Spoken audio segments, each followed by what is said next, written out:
It was 30 years ago, on the 5th of June 1981, that the first cases of AIDS were detected.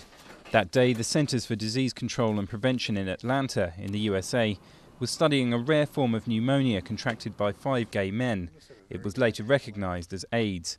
An American doctor recalls the fear which the disease caused. There were many doctors, including many of my colleagues, who wouldn't take care of a patient with the disease, who didn't want to take care of them or be associated with them in any way. They didn't know how the disease was transmitted, and they were afraid they might get it by breathing the same air. A year later, researchers knew how the disease was being transmitted, via blood, sexual fluids and breast milk. Since then, AIDS has gone on to kill 30 million people. The development of antiretroviral drugs in the mid-1990s made AIDS a treatable, albeit chronic disease, rather than a fatal one. And thanks to work by the UN and the Global Fund to fight AIDS, the treatments are being made available to people in poorer countries.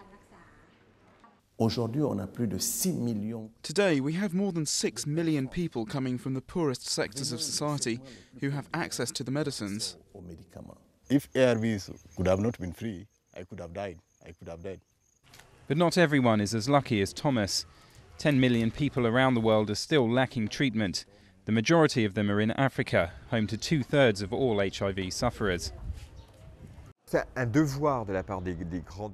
the duty of the large donors, the rich countries, to continue their efforts against AIDS.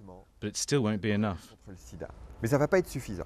Despite coordinated global efforts, the illness is still spreading. For every 2 people who begin treatment, another 5 become infected.